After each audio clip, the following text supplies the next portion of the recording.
Students, I hope आप सभी लोग बहुत अच्छे हैं। आज हम टाइटनिंग ऑफ लिक्विडिटी के बारे में पढ़ेंगे कि what is tightening of liquidity by central banks.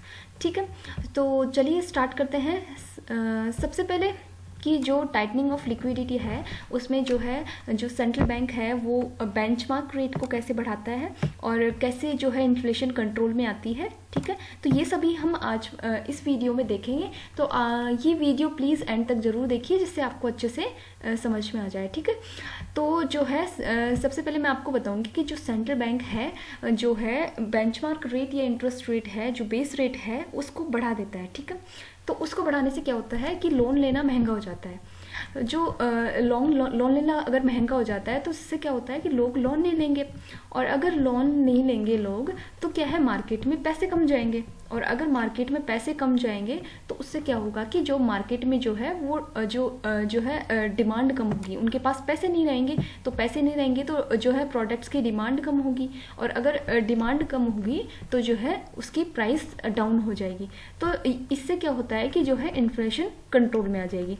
तो ये जो बेसिकली इसका फंडा होता है वो क्या करते हैं सेंट्रल बैंक जो है इन्फ्लेशन को जो है कंट्रोल में लेने के लिए है ये जो है इंटरेस्ट रेट को बढ़ाता है। ठीक है, तो ये टर्म आई होप आपको समझ में आ गई होगी। और आपको पता ही है कि इन्फ्लेशन क्या होती है, कि इन्फ्लेशन जो है गुड्स एंड सर्विसेज होते हैं जो भी अपने डेली यूज़ में आते हैं, जैसे कि ट्रांसपोर्ट है, ठीक है, फूड्स हैं, ठीक है, तो ये सभी जो है इन पे जो है इनकी अगर डिमांड बढ़ेगी तो इनकी प्राइस भी बढ़ जाएगी, तो इसी को अपन इन्फ्लेशन बोलते हैं। ठीक है, तो इन्फ्लेशन को कंट्रोल करने के लिए जो है सेंट्रल बैंक है वो ये इंटरेस्ट रेट बढ़ाता है। ठीक है, जिससे कि उनकी जो है लोन जो है लोन लेना महंगा हो जाए, और लोन नहीं लेंगे तो लोग पैसा कम जाएगा, और पैसा कम जाएगा तो प्रोडक्ट्स की जो है वैल्यू जो है प्राइस है वो डाउन हो जाएगी। प्राइस डाउन हो जाएगी तो ऑटोमेटिकली जो है इन्फ्लेशन कंट्रोल में आ जाएगी।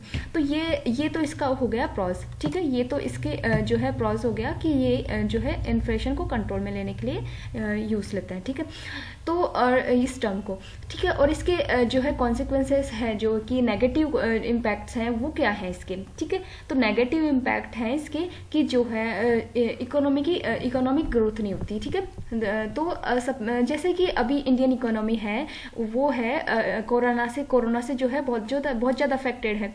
तो इससे क्या होता है कि इससे जो है इकोनॉमी की अभी इस टाइम जो है रिकवरी चल रही है। ठीक है, तो मार्केट में जो है अगर इंटरेस्ट रेट को वो लोग बढ़ा देंगे तो क्या है मार्केट में पैसा नहीं जाएगा, और अगर मार्केट में पैसा नहीं जाएगा तो इकोनॉमिक ग्रोथ कैसे होगी। ठीक है, तो ये जो है इसका नेगेटिव इम्पैक्ट है। ठीक है, तो ये हो गया टाइटनिंग ऑफ लिक्विडिटी की जो है लिक्विडिटी को टाइटनिंग करना। ठीक है, तो अभी वैसे आपको पता ही होगा कि लिक्विडिटी होती क्या है। लिक्विडिटी क्या होता है कि the fact of being able to be changed into cash easily, कि जिसको अपन कैश में इजीली कन्वर्ट कर दे वो लिक्विडिटी है। ठीक है, तो ये tightening of liquidity I hope आपको समझ में आ गया होगा कि जो सेंट्रल बैंक है वो बेस रेट को इंक्रीज कर देता है, जो है बेंचमार्क रेट को बढ़ा देता है, किसके लिए, इन्फ्लेशन को कंट्रोल में लेने के लिए। ठीक है, तो ये अगर आपको पसंद आया है ये वीडियो, आपको अगर समझ में आई है इसमें ये टॉपिक आपको समझ में आया तो please do share and subscribe. Thank you.